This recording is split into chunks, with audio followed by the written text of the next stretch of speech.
Elon Musk releases statement explaining Twitter purchase. Huge. Quote, "It is important to the future of civilization to have a common digital town square where a range of beliefs can be debated in a healthy manner without resorting to violence." And of course, he is correct.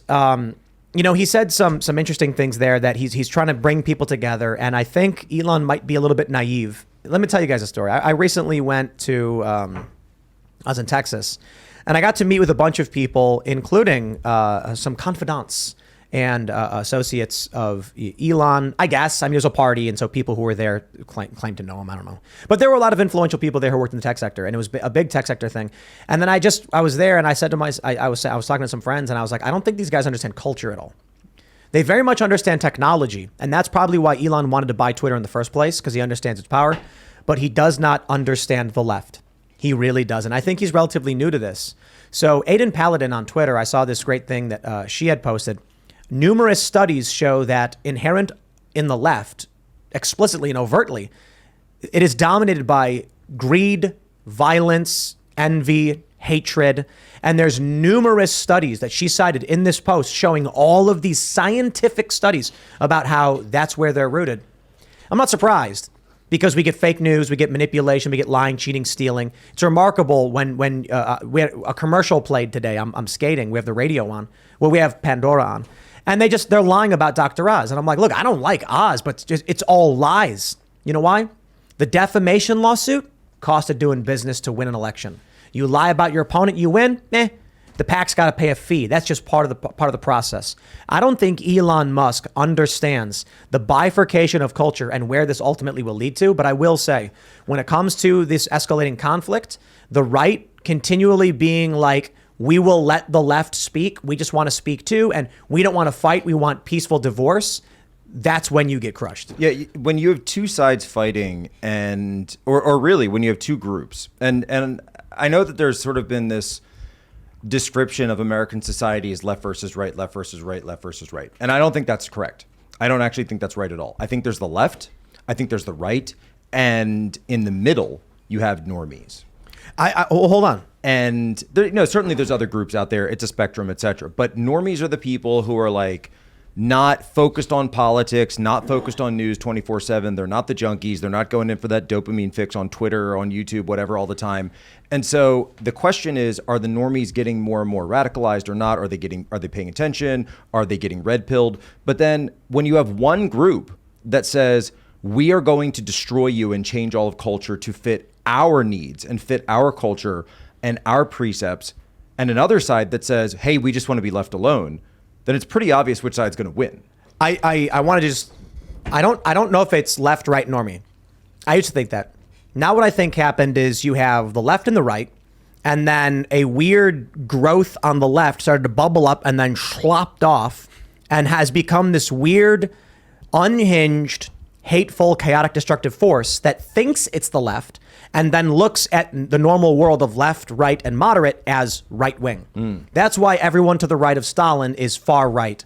Did you see Jezebel called Ian Crossland a conservative commentator? I mean, he's just the most conservative guy. I mean, he's always here demanding traditional marriage, telling people to stop getting divorced. Yeah, you need to raise that baby. Now they mistakenly, they were referring to a quote from Seamus. But just the fact that they didn't even realize the mistake. Well, I mean, all white people look alike, so. To them, I suppose. But I think about that. I think about when they say like Tim Pool is far right, and I'm like, it's just so weird that I'm like this traditional liberal. And, like, Jack, you're conservative. Luke, you're an anarchist. Alex, I believe you're a conservative, too. And we're having civil discussion with moderate American culture-style disagreements in the space and agreements. And whatever this weird left that sloughed off just doesn't believe in anything at all. And the Democrats try to pander to that. It's like it's a sludge monster. It's also that it's not that they don't believe in anything. It's that what they believe is not a political ideology. What they believe is a form of political theocracy. Yeah, the sludge also is so effective because they move together and they're always the loudest people in the rooms. They're always there they're the mob, and they try to shout you down. It's fire. And beat you up. And Elon is facing that daily now on Twitter. Before, look at the photos. You saw the photos, right? When he went to visit Twitter today. The woman's face. Yeah, and you can see the people that he's talking to, right? Whoever he's making eye contact with, and you can see because there were a variety of photos that came out, not just this one. I haven't seen any videos yet, which is weird. Like, why do we have photos but not video? And whenever he's making eye contact with someone, I mean, he's a charming guy. Obviously, he's very personable. They're super nice, but then when he turns, you always get these photos behind, like, yeah. Exactly. I mean, I think it's also important to assess here that Elon Musk did buy Twitter because of what you guys are describing. There's a meme going around today of the dominoes falling, and one of them is the Babylon Bee calling a man, being a very small domino, Right. and then the very big domino at the end is Elon Musk walking into Twitter headquarters with a kitchen sink in his hands. That's good, yeah. So I think the letter to advertisers that Elon Musk wrote today is extremely telling. He wrote about how he was doing this for humanity. He wrote about how big tech social media is bifurcating, splintering people to the far left and the far right. He talked about echo chambers. He talks about how he wants to help humanity with this purchase, as this letter looks like he's laying the groundwork for allowing people that were previously deleted back on the platform, which is going to create some controversy. It looks like he's trying to save face from the controversy. It looks like he's setting up a situation where he's like making the argument for bringing back free speech on the platform. No, hold on a minute. It's been reported that he closed the deal. Yeah. He's in Twitter HQ. Why isn't James O'Keefe back on the platform? No, hold on. I know. Everyone immediately says, Tim, Alex Jones, Donald Trump. I'm like, I understand all of those. Those are political arguments. The argument with, say, Jones and with Trump and Carl Benjamin is, hate speech or whatever. And then we roll our eyes and say that's ridiculous. James O'Keefe broke no rules. They didn't even, what was it? They said he was operating multiple accounts or some fake reason. I think they did the same thing to Milo as well. Like, the first thing Elon should have done when he walked in is said, like, okay, we seriously need to, like, Veritas back on the platform. Yeah, well, I have a feeling it's going to look a lot like the Pokemon movie when, like, all of the Pokemon, like, turn to stone.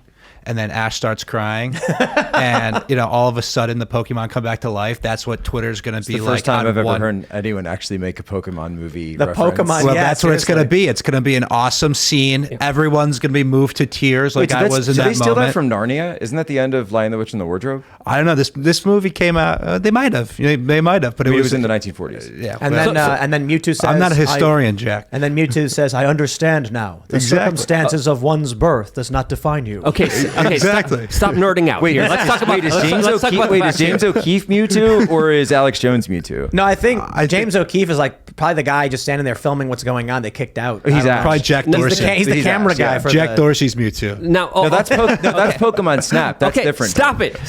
We have to talk about what's really going on here. Now, TMZ is reporting that Elon Musk is officially a buyer of Twitter. He bought it. From the reports that I'm looking at right now, the bank accounts are still sending the money to all the people that are the shareholders. They're still in the process of that. I didn't get paid. And Elon Musk. Where's my money, Elon? Again, I mean, he's known for doing rash things, but I think in this huge $1 billion investment that is taking away a quarter of his entire wealth, I think he's going to be smart, but also slow. I think he's going to be looking at what happened, looking at each case individually. And I think if anyone's going to be reinstated first, I think it's going to be the Babylon Bee.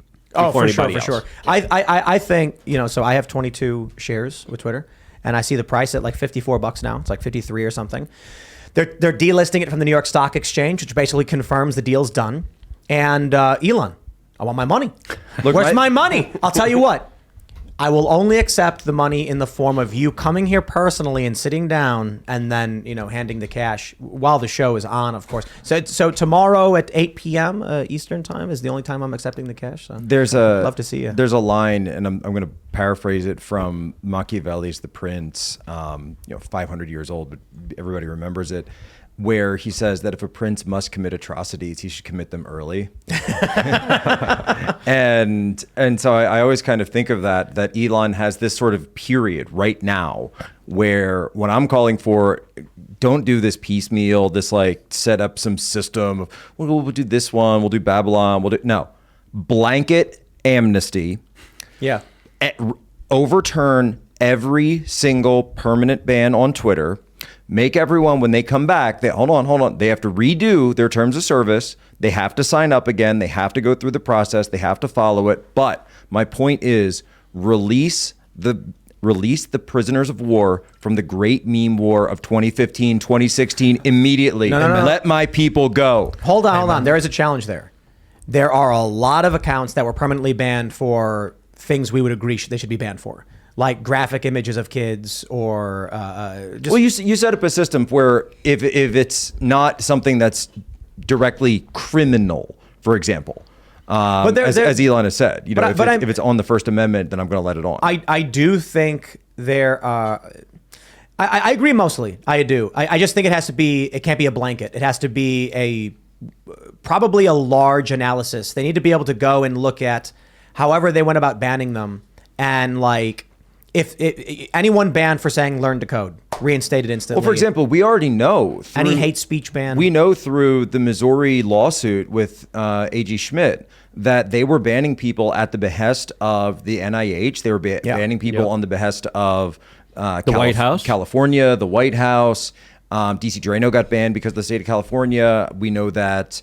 Who's the other one I'm thinking of? Alec Berenson. Alec Berenson was able to get his account back because he pointed out that Twitter instituted this 3-strike law for COVID-19, and then they didn't even follow their own 3 strikes, which also gets to my point because that's contract law, that you need to fix the terms of service. Thanks for checking out this segment from the Timcast IRL podcast. But if you want to check out the full show live, tune in Monday through Friday at 8 p.m. And if you want more special access content, head over to timcast.com and become a member. Your membership helps sustain this company, keep our journalists employed, makes this show happen, and you will get access to exclusive members-only segments of the Timcast IRL podcast, and there's a massive library to check out. So again, go to timcast.com or tune in Monday through Friday at 8 p.m., and we'll see you all there.